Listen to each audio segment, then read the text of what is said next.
Hello everyone, welcome to एडपॉल। आज की इस वीडियो के अंदर हम पढ़ेंगे डिसेंट्रलाइजेशन को, इसके कॉन्सेप्ट क्या है, ये इम्पोर्टेंस क्या है इसकी, वो देखेंगे। डिसेंट्रलाइजेशन को हिंदी में कहते हैं विकेंद्रीकरण। यानी विकेंद्रीकरण मतलब जो पावर्स होती है वो नीचे के लेवल्स को डिस्ट्रीब्यूट की जाती हैं। एकदम शॉर्ट में समझें तो डिसेंट्रलाइजेशन हैज़ एमर्ज्ड, वो कब से आया है decentralisation? As one of the most important social invention है ये ऑफ द 20th सेंचुरी से हम कह सकते हैं। ये एक लाइट में आने लगा है, डिसेंट्रलाइजेशन एमर्ज हुआ है इसका पब्लिक एडमिनिस्ट्रेशन के अंदर। It became a major policy objective during the 1970s and 1980s के टाइम।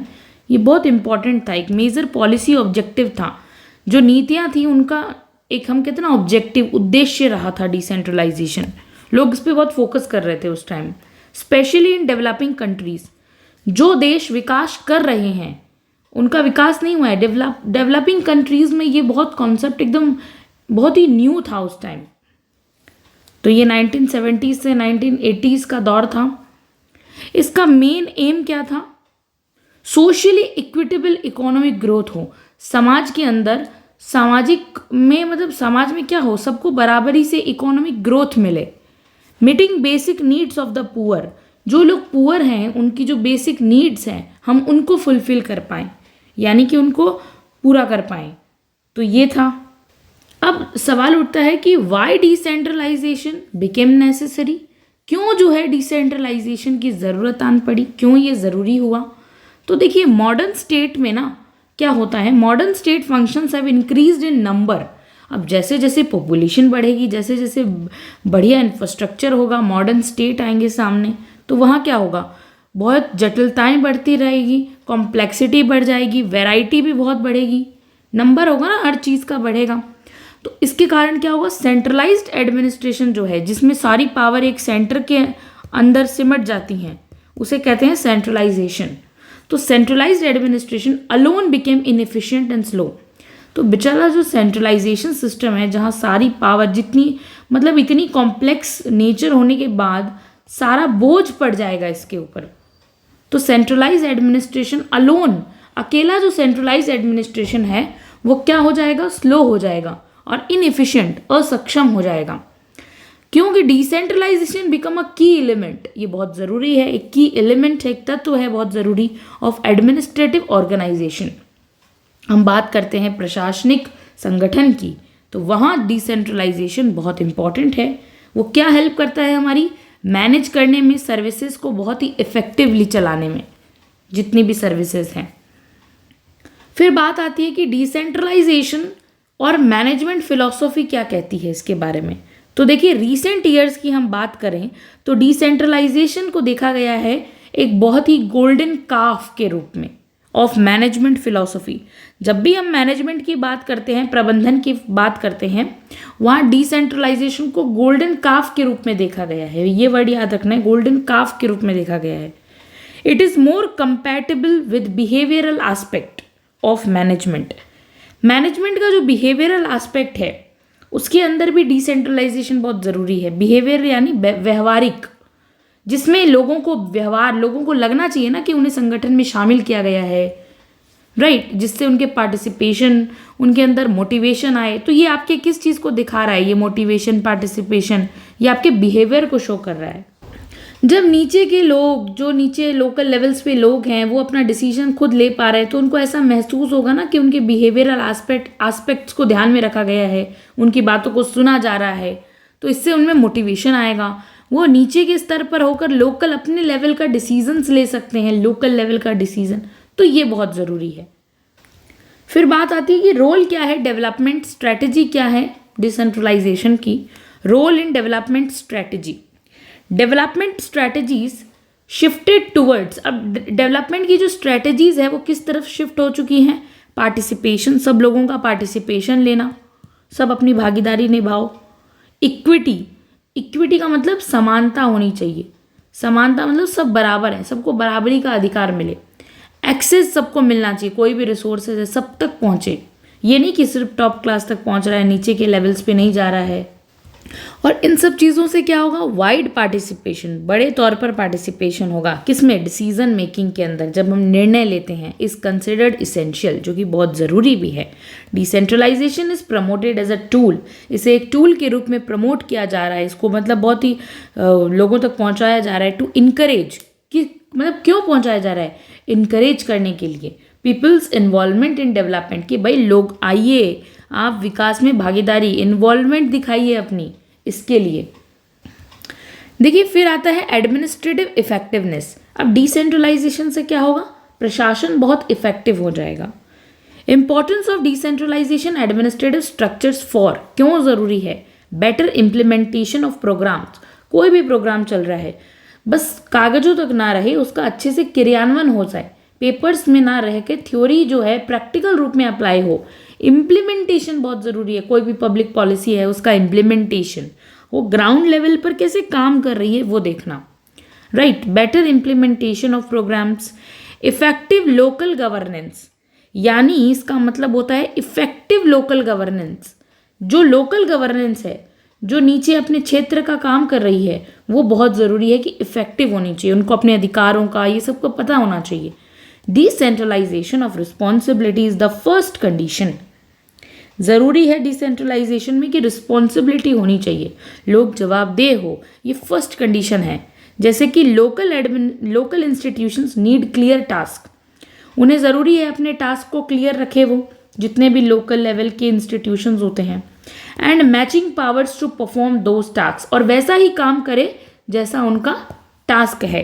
पहली बात तो उनको अपने टास्क क्लियर होने चाहिए, जितने भी लोग लोकल लेवल पे काम कर रहे हैं इंस्टीट्यूशन में, ठीक है, उन्हें अपने काम का पता होना चाहिए और वही वैसा ही काम करे जो उनके टास्क को मैच कर रहा हो, एंड मैचिंग पावर्स होनी चाहिए टू परफॉर्म दोज टास्क, उनके पास वो शक्ति होनी चाहिए अपना काम ढंग से करने की, तब जाके क्या होगा, हमारा प्रशासन बहुत इफेक्टिव बनेगा।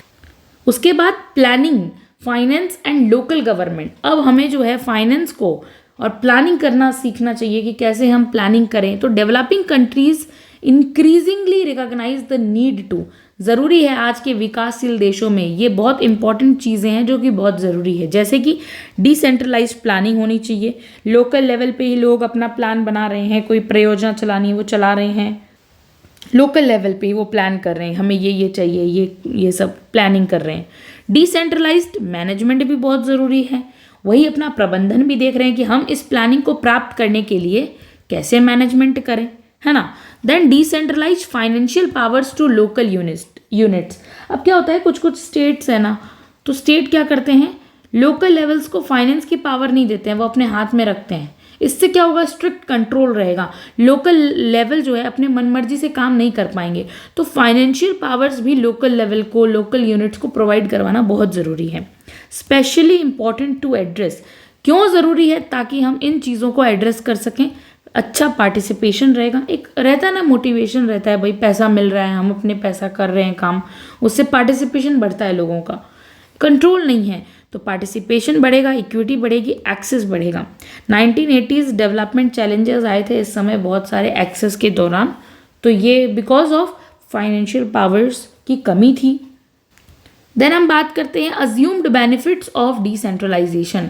ऐसे बेनिफिट्स हैं जो हमें डिसेंट्रलाइजेशन में देखने को मिलते हैं। क्या है वो, a decentralised system is believed to ensure better coordination and consistency. एक कोऑर्डिनेशन, समन्वय स्थापित करता है लोगों में, व्यवहार और कंसिस्टेंसी बनाए रखता है, मतलब एक निरंतरता चलती रहती है।